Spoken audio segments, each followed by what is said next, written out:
สบายดีสวัสดีพ่อแม่พี่น้องเนาะมื้อนี้เนาะพี่น้องนุ่นกับพาพี่น้องเนาะเข้าป่ากันอีกแล้วเนาะหลังจากที่เฮาบ่ได้เข้าป่าหรือว่ามานาของเฮาเนี่ยได้หลายมื้อเติบเนาะพี่น้องเพราะว่าฝนก็ตกแน่แล้วก็บวกกับที่เฮาแบบว่าเป็นว่าเป็นไข่แดดเนาะแล้วมื้อนี้ก็คือเป็นมื้อที่แบบว่าอากาศค่อนข้างจะดีกันเลยพี่น้องฝนบ่ตกฟ้าบ่แดดเนาะฟ้าบดอึมครึมเนาะพอดีนึงก็เดินทางเนาะมาก็ใกล้ๆสิฮอดนาเป็นที่เรียบร้อยพี่น้องตอนนี้ก็คือมาฮอดจุดที่แบบว่าเป็นป่าแก่เนาะทางเข้านานี่จะเป็นป่าแก่จังซี่เนาะแต่ก่อนหันแห้งเป็นตาย่านพี่น้องแต่ว่าเดี๋ยวนี้ก็ใครแน่เนาะบนใดก็คือว่าเห็นคนอยู่ในหมู่บ้านเฮ็ดหัวเฮ็ดสวนหลายบัวหลายทีเนาะมันก็คือว่าสว่างสวัยมาก็บ่เป็นตาย่านปานใดเนาะแต่ก่อนเนี่ยโอ้ยมาบ่ได้พี่น้องมีสัตว์ป่าหลายเนาะหลายๆคนก็ว่าเป็นห่วงมากๆอันนานี่น่ะบ่มีเสือมีสิงบ่บ่มีแล้วเด้อแถวนานี่น่ะแต่ว่ามันมีงูมีหยังเนาะสัตว์เลื้อยคลานอันตัวใหญ่ๆค่ะมีอยู่เนาะแต่ว่าโดนอันเขาเจ้าจะจวบ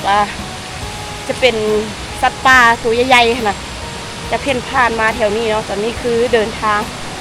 ใกล้ๆสิฮอดนาแล้วพี่น้องเนาะโดนได้มานี่บรรยากาศก็ดีเหมือนเดิมเปลี่ยนแปลงสถานที่ในหนึ่งเนาะน้ำใหญ่พี่น้อง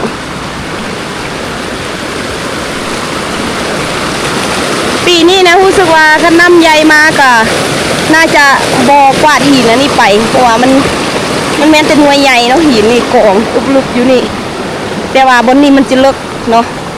มื้อหน้าเฮ็ดไปเฮ็ดมาเป็นวังน้ำซะข้ามบ่ได้เด้เนาะคันมันเลิกไปเด้บรรยากาศช่วงนี้ห้วยน้ำมีหยังก็รวมสมบูรณ์เขียวๆเนาะโดนแล้วบ่ได้มานาเนาะหลังจากปลูกนาแล้วก็คือว่าเกี่ยวมาแต่รอบเดียวแล้วก็บ่ได้มาเลยว้าโถบ่ได้เอาเกลือมาให้งัวซ้ำมื้อดิงัวนี่เห็นเฮานี่แล่นแหละโอ้หญ้างามแท้งามหวาเขียวทุ่มพี่น้องว่าฝนบ่ตกก็คือว่าฝนมาทางพุ่นเนาะบ่เหลือแล้วทางนี้ก็เห็นอะไรเนาะได้มาแล้วตกก็ได้ยอมรับเนาะได้อยู่พี่ซะบรรยากาศดีสุดๆพี่น้องตุ๊บดิทางเขานานี่มันโมเมนต์ตึบอันอื่นดอกมันหญ้าตัวเองปลูกเองเนาะเบิ่งเขานากันเฮ้ยเบิ่งแต่ไก่คือว่าเขี้ยวดีคักเนาะโดนได้มาเนาะดีจากการป่วยกับมาหอดนาพมบาทพี่น้องเบิ่งนาได้โลดโซกอยู่หากินไปเนาะเขานางามพี่น้องเด้ปลูกทีพอดีเนาะว่ามันมีหอยกำลังเขียวโอ้โหน้ำนานี่กะเต็มทีเลยเนาะโอ้ยบนหันเจาะใหญ่พูดนี่เขาก็มาเบิ่งนาแปลงน้ำแปลงยางนี่แหละพี่น้องเขานาเริ่มงามแล้วเนาะนี่เขาปลูกข้าวนี่ก็เกือบว่าจะฮอดเดือนละบ่เนาะยังเนาะแต่ว่าเป็นเขาปลูกแบบปลูกธรรมชาติเขาซะปลูกใส่ปอกใส่ปุ๋ยเนาะมันก็อาจจะบ่งามปานใดเลยมันใส่ปุ๋ยเนี่ยโอ้บ่ให้ว่าเลยเนาะจังแม่นหมานเนาะพี่น้องมาฮอดนาพอดีฮอดนาปุ๊บเนาะฝนก็ตกปั๊บเลยเนาะ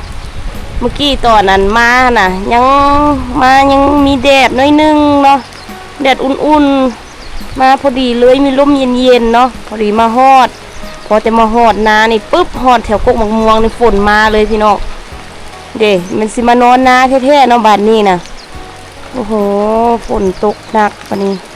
สิไปซอกย่างกินฝนตกจังสิเนาะบรรยากาศถือว่าดีพี่น้องบ่ว่าจะฝนตกฟ้าแดดแต่ว่าอากาศดีอยู่นาเฮานี่นะช่วงนี้เป็นช่วงที่แบบว่า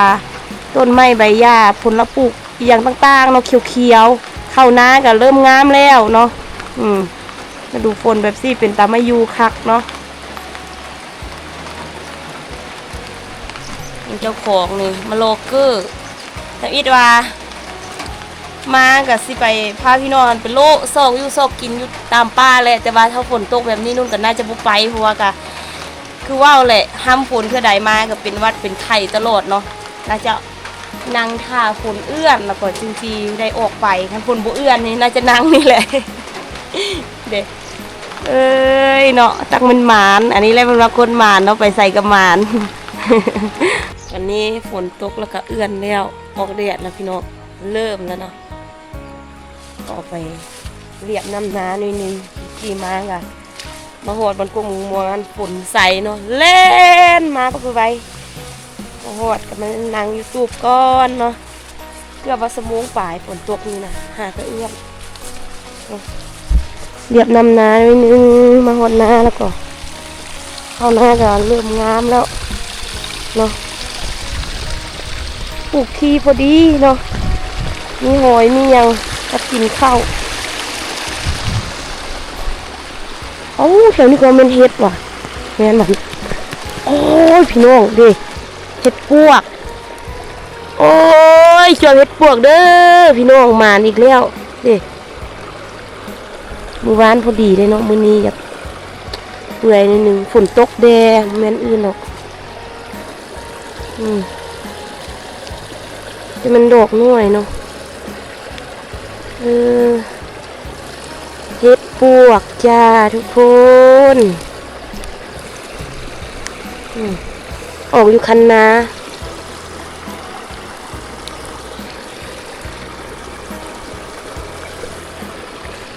เจียงเซโนใหม่เนาะเบิ่งศอกแถวนี้ก่อนมีอยู่พ่อเนาะโอ้พี่น้องดิมักลายโอ้ถูกดิเห็ดปวกจ้าเห็ดปวกว่าสั่นเห็ดคนเนาะพี่น้องเห็ดคนออกตามคันนามาว่าเห็ดปวกโอ้ตายแล้วแถวนั้นมีอีกว่าเนาะ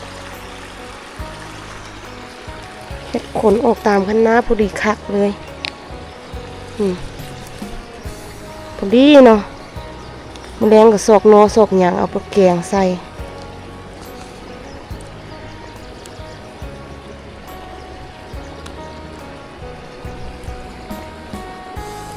อันนี้หาออกเด็ดปะเป็นกองก่อนเบิ่งลุยยำเบิ่งตามนี่ก่อนดินี่เห็นอยู่นี่สองเนาะ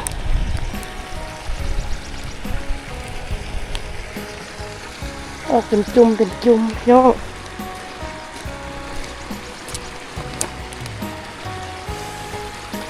มาดูฝนมาหากบ่อึดแนวกินเนาะอยู่บ้านเฮาพอมีให้กินอยู่แถวนั้นบ่มีละ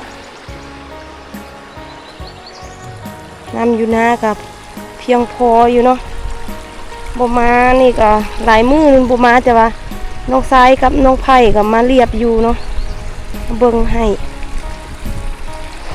เด้ได้หลายอยู่เด้ยังบ่ได้ไปซอกเถอะเนาะยังมาเรียบคันนาเราได้ประมาณนี้แล้วแกงไซอันหน่อไม้เนาะเฮ็ดขนเนาะสดๆใหม่ๆจากคันนาพี่น้องนี่พี่น้องแถวนี้มีแต่หญ้ามีปากฝักคอนี่ตัวใหญ่ดิเห็นชัดเจ๋วเลยเนี่ยนี่เขาได้หันเลยมาทั่วปลาคอเนาะเด็กมันจับมันป่วยมันใหญ่ก่อนเฮ้ยพี่น้องลองเก็บหอยเก็บหอย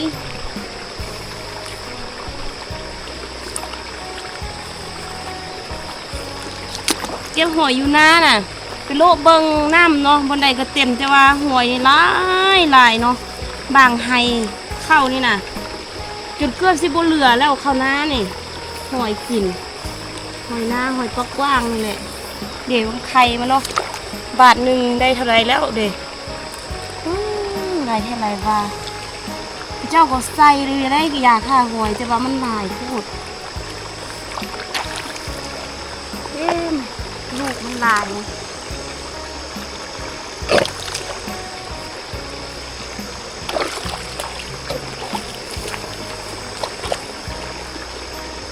เปียกเมื่อพี่น้องมึงดิ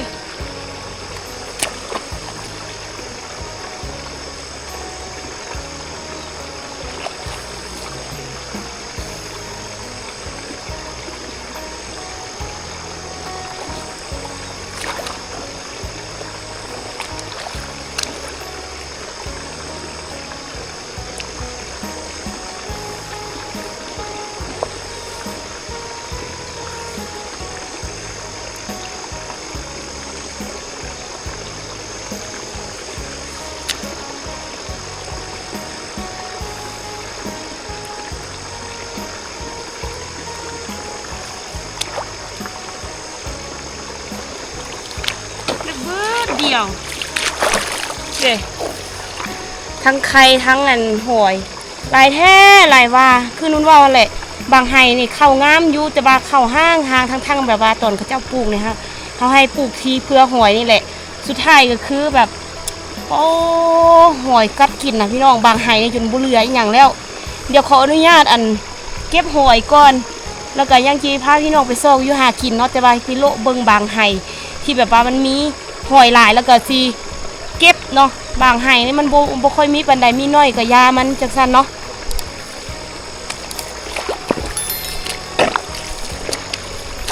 อ๋อพี่น้องลูกเก็บหอยเนาะเก็บไปเก็บมาทำอิดไว้จะเก็บหน่อยเดียวเก็บไปเก็บมาไห้ใดก็ป้อหอยบ่กระหลายเนาะทางมันไข่มันเป็นโรคไข่ตามมันกกเข้าอ่ะนะเป็นโรคหูดเอาหลายแล้วแบบของเขาอยู่ใกล้ๆของเฮาเนี่ยน่ะบ่มีหอยเนี่ยเยี่ยมเบิ่งบ่เห็นเลยเขาเจ้าน่าจะมาเก็บหรือว่ามาแบบมาเอายามาฆ่าหอยอันตลอดนะมันก็บ่มีเนาะเอาทุกอย่างเอาหยังมาเก็บตลอดมันก็บ่มีแต่ว่าเฮานี่2-3 มื้อหรือว่าอาทิตย์นึงมาเทื่อนึงบัดนี้บ่ค่อยมาเบิ่งเนาะแล้วบัดนี้ก็หอยนี่หลายคันนาก็ลุบ่ฮู้ว่าเฮ็ดอันใดก่อนพี่น้องหิวข้าวเนาะมาโลเก็บหอยนี่ก็เกือบสิบ่แล้วมาสิไปชอบอยู่หากินพี่น้องแต่นึ่งก็ยังคิดเมื่อรออยู่ทั้งพุ่นรออยู่สวนสาลีเนาะไปเบิ่งสาลีน่าจะพอหักลุติสาลีนี่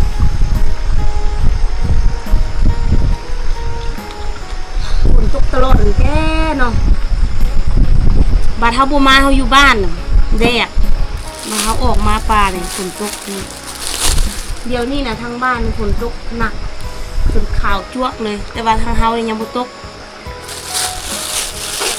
ของกินบริห่อแบบเป็นลักเป็นแรงพี่น้องห่อแบบนี้มาเลยเพราะว่ามาคนเดียวเราไม่ต้มใส่น้ำกันเลยมันจะกินข้าวสวยครับ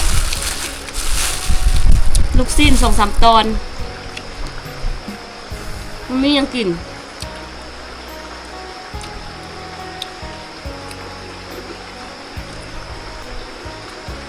ง่ายอยู่ง่าย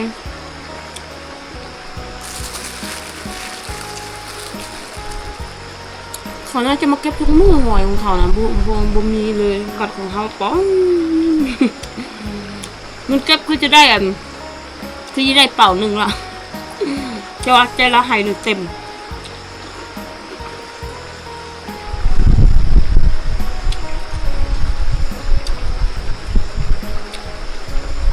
มือใดทันแท้ๆนั้นตั้งใจมาจะเศร้าเก็บตั้งแต่หายลมขึ้นมาก่อนไม่ได้จังเลยหลายพวกจะไม่ได้กินข้าวย้อนบางไฮแถวเทิงเลยนะถึงเกลี้ยงหมดเลยหอยกินอ่ะหนักเลยคนกระตกอีกทั้งพุ่นอยู่สร้างกลับบ้านเนาะนอนนะ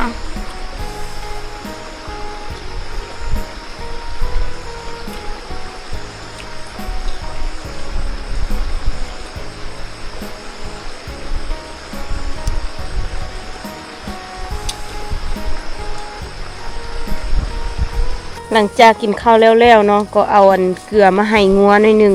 เกลือนี่มันเกลืออันนี้พอเสื่องปลาไว้อยู่พี่เนาะหาก็ไปซอกแถวนั้นเห็นโอ้ตัวนั้นเป็นตุ่มอีกแล้วบ่ไงพยาธิเก่ากลับมาอีกแล้วเด้เนาะครบคิดว่าจะบ่มีเกลือให้อันตัวงัวกินแล้วว่าก็บ่ได้เอามาเด้ถ่ายไปโลใจแถวนั้นเห็นอยู่เนาะ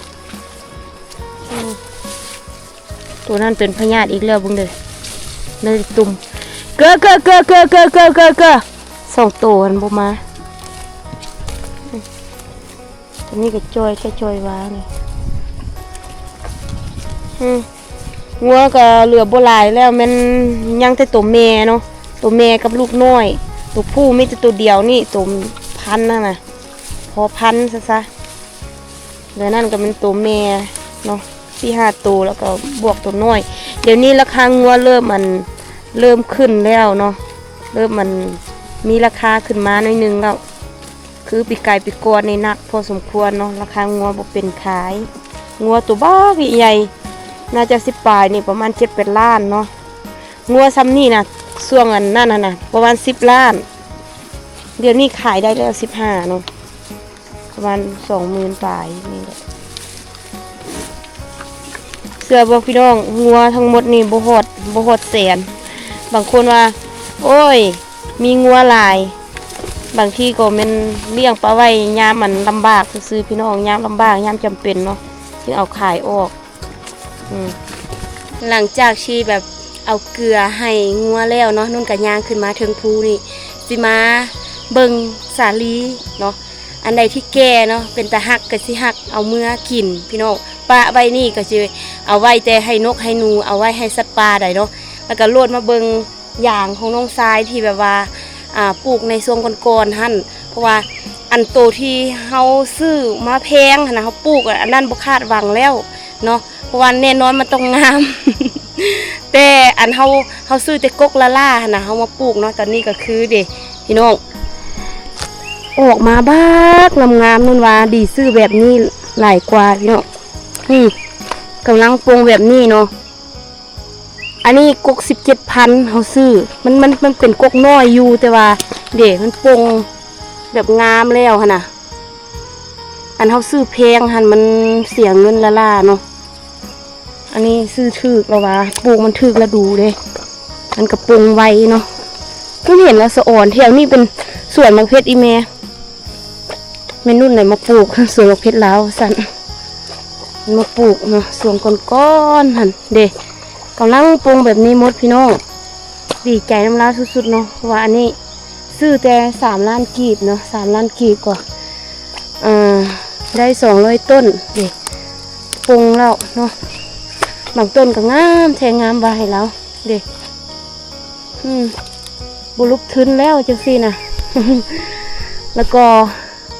ผลปลูกของเขาหลายแนวเนาะเขาปลูกแถวนี้เขาบ่ได้พ่นยาฆ่าหญ้ามันอย่างเนาะอันนี้มันกกมันแก้วพี่น้องกกมันแก้วนี่บ่จำเป็นเสียแบบสะอาดอีแม่ว่าเดี๋ยวกกมันปงเนาะมันก็ทึบคือเก่าเด้ตามนี่นะปลูกแล้วกินมืดอีแม่นี่มาเกาะยางเนาะ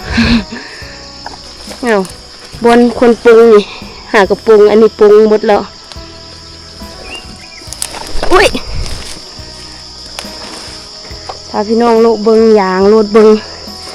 ผลปลูกของแม่เนาะขึ้นมาถึงภูพี่แล้วก็โอ้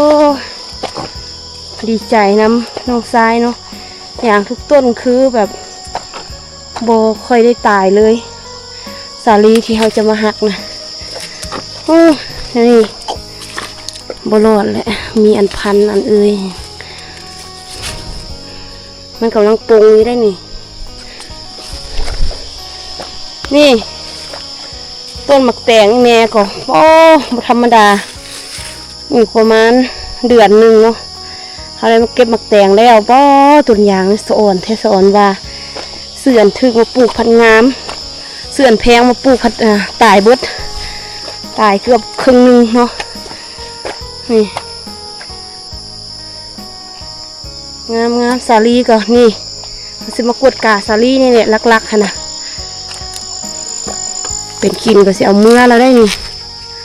โอ้ยเนาอยู่ถึงโอ้ยพี่น้องเต็มเม็ดเต็มเนื้อเท่เอาวาเนาะเด็โอ้โหบกขาดจากเม็ด สาลีอันสาลีกินเมื่อเผาเนาะสาลีกินเด้ออันนี้บริเวณสาลีข้าวโพดเด็กแถวนี้ก็คืออันพ่อแม่ปลูกเนาะพ่อมาปลูกก่อนแล้วก็แม่มาปลูกอีกโอ้ห่วงคือสภาพสาลีข้าวโพดเฮาจะเป็นแบบนี้เลยพี่น้องอันนี้เป็นสาลีเอากินเนาะเด็กพี่น้องห่วงพอมาเต็มเม็ดเต็มหน่วยโอ้ยยอดพอมางามเนาะ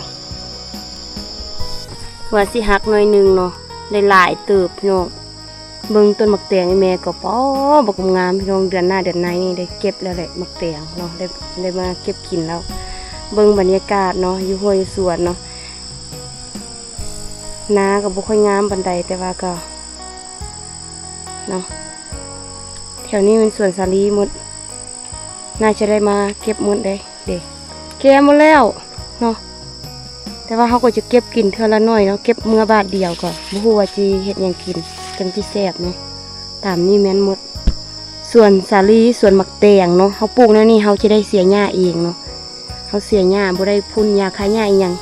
ปลูกฮอดอันต้นมะละกอต้นมะฮุงปลูกหลายต้นอยู่มะฮุงไทยเนาะมาเบิ่งหน้าตาสิเป็นเท่าใดมันเวลามันเป็นมากนะเนาะอากาศดีแต่เสียดายบนใดกระตึบหมดสาลีก็ได้แล้วก็เขาก็มาตัดตองนิดนึงเนาะ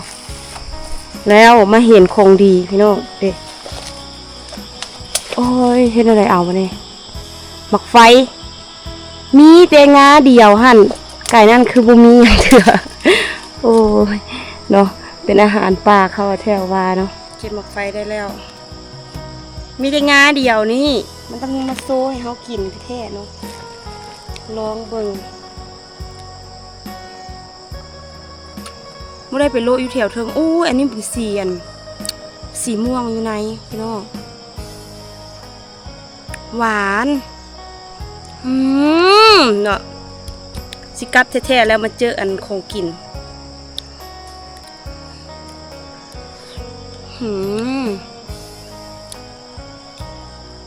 นางแบบสมธรรมชาติพี่น้องเนาะนาใกล้เคียงเขาเจ้าก็มาเก็บหอยแต่ว่าจักมาเก็บเห็นอย่างบ่มีหอยจักเม็ด นุ่นเยี่ยมโอ้อายของตัวเองโป้มันขึ้นกกเข้ากกละหน่วยเลยนะหน่วยหอยเนี่ยโอ้คักนุ่นว่า จะเข้าสิมดจะสิบ่มีอันเข้ากินแล้วพี่น้องมื้อนี้เนาะพี่น้องนุ่นก็ได้พาพี่น้องเนาะมาเบิ่งนาของเฮาในหอบหลายมือแล้วก็โลดมาหักสาลีเนาะใกล้ๆสิเข้าพรรษากันเลยมากวดเบิ่งสาลีโอ้ยมันพอหักพออย่างละบ่เพราะว่ามื้อเข้าพรรษาบางเทื่อเฮาก็จะมาหักเอาไปเฮ็ดบุญเฮ็ดทานแล้วก็มันดีขายก็สิเอาไปขายได้เพราะว่าช่วงนั้นก็คือเขาเจ้าจะเกี่ยมแนวสิเฮ็ดบุญเฮ็ดทานเนาะมันต้องเกี่ยมหลายสิ่งหลายแนวแต่ว่าขาดบ่ได้สาลีมะกล้วยอีหยังเขาเจ้าต้องใส่อยู่แล้วอยู่ภาคเข้าอันนั้นนุ่นก็เลยมาเบิ่งเนาะน้องก็ถือว่ามื้อนี้ก็ได้พาพี่น้องเนาะมาเบิ่งอาหารการกินตามฤดูกาลแล้วก็ลดซอกแนวอยู่แนวกินไปเรื่อยๆเนาะเห็นหยังก็เก็บไปกันว่าแม่นแนวอยู่แนวกินที่กินได้ก็เอาเมื่อเนาะมากินโลดเนาะบ่เป็นหยังอยู่แถวบ้านเฮาแถวใดที่แบบว่าเขาเจ้าบ่พ่นยาเนี่ยสามารถกินได้เลยแต่ว่าแถวใดเขาพ่นยาเฮาก็บ่อยากกินหั่นแหละเนาะพี่น้องก็ถือว่าคลิปวิดีโอนี้ขออนุญาตปิดเพียงเท่านี้นะขอบใจพ่อแม่พี่น้องที่เข้ามาติดตามชมคลิปนี้จนจบและคอมเมนต์ให้กำลังใจนุ่นตลอดมาเนาะขอบใจขอบคุณหลายๆเด้อพี่น้องกลับบ้านก่อนบ๊ายบายแรงแล้ว